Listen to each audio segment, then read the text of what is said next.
মমতাজ বেগমকে আদালতে তোলা নিয়ে ঘটে গেল এক হুলস্থুল কাণ্ড।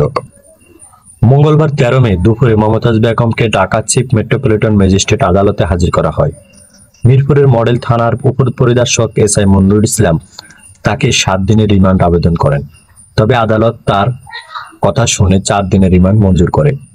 আদালতে তোলার সময় মমতাজ বেগমের উপস্থিতিতে উত্তেজনার পরিস্থিতির সৃষ্টি হয়। কিছু আইনজীবী তার জনপ্রিয় গানের লাইন ফাইটটা যায় স্লোগান দেয়, তাকে লিফটে উঠতে বাধা দেয়। এ সময় ধাক্কাধাক্কির মধ্যে তার পায়ে জুতা পড়ে যায়, তাকে সিঁড়ি দিয়ে হাজতখানা নিয়ে যাওয়া হয়। আদালতে মমতাজ বেগম একটি লোহার গ্রিল ধরে দাঁড়িয়েছিলেন এবং তিনি ছিলেন নির্বিকার। তার পক্ষে একজন আইনজীবী ছিলেন, সেও ছিল নির্বিকার। পুরো পরিস্থিতিটা সে নির্বিকার পরিস্থিতিতে কাটিয়েছেন। এদিকে মমতাজ বেগমকে আদালতে তোলার পর ফিফি ওমর ফারুক উপস্থিত আইনজীবীদের উদ্দেশ্যে বলেন, আমরা কেউ আদালতে হট্টগোল করব না, কেউ আসামিকে নিয়ে কটূক্তি করব না। আসামি পক্ষ থেকে এমন কেউ কোনো কথা বলবেন না যাতে আদালতের পরিবেশ নষ্ট হয়। এরপর পুলিশের একজন ঊর্ধ্বতন কর্মকর্তা মমতাজের বিরুদ্ধে করা সাগর হত্যা মামলার যুক্তি তুলে ধরেন। রাষ্ট্রপক্ষ আরো যুক্তি তুলে ধরে ফিফি ওমর ফারুক আদালতের উদ্দেশ্যে বলেন, মাননীয় আদালত, আপনার সামনে উপস্থিত আসামি মমতাজ একজন শিল্পী। শিল্পীর গান শুনে মানুষ তাকে পছন্দ করে। তখন মানুষ কোনো দল দেখে না। তখন কোনো শিল্পী হয়তো মনে করেন তাকে মানুষ সবার উপরে স্থান দিয়ে রেখেছেন। মানুষ আমাকে ভালোবাসে। কোনো শিল্পী জনগণের পক্ষে কাজ করে যান।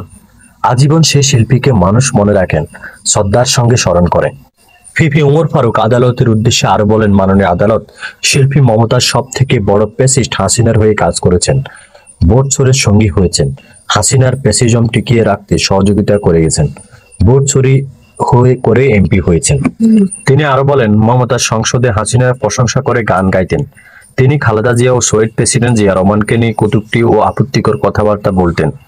তিনি বঙ্গভবনে গিয়েও শেখ হাসিনাকে গান শুনিয়েছেন। সোহরাওয়ার্দী উদ্যানে মুক্ত মঞ্চের পাশে দুর্বৃত্তদের ছুরির আঘাতে ঢাকা বিশ্ববিদ্যালয়ের শিক্ষার্থী শাহরিয়ার আলম নিহত হয়েছেন। তার বন্ধুর মুখের বর্ণনা আপনাদের সামনে এখন উপস্থাপন করছি।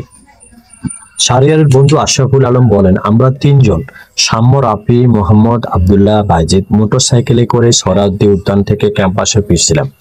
এই সময় আমাদের মোটরসাইকেলের সঙ্গে একটি মোটরসাইকেলের ছোটখাটো একটা ক্লাস সংঘর্ষ হয়।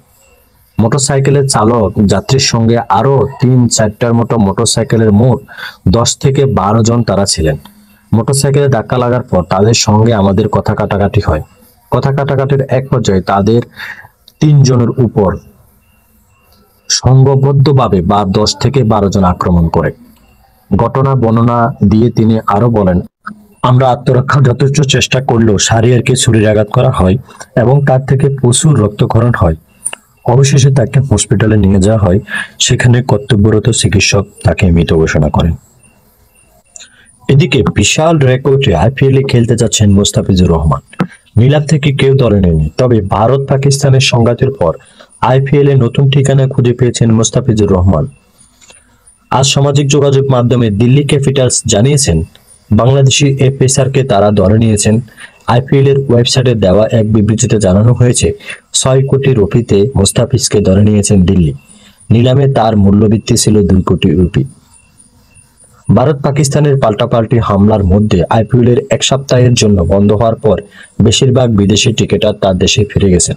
দিল্লি থেকে জানানো হয়েছে, অস্ট্রেলিয়ান ওপেনার জ্যাক ব্রেচার মেগা ব্যক্তিগত কারণ দেখিয়ে আর খেলবেন না বলায় তার জায়গায় মুস্তাফিজকে নেওয়া হয়েছে। এদিকে সৌদি আরবের সাথে যুক্তরাষ্ট্রের বিশাল একটি অস্ত্র চুক্তি হয়েছে প্রায় $142 বিলিয়ন।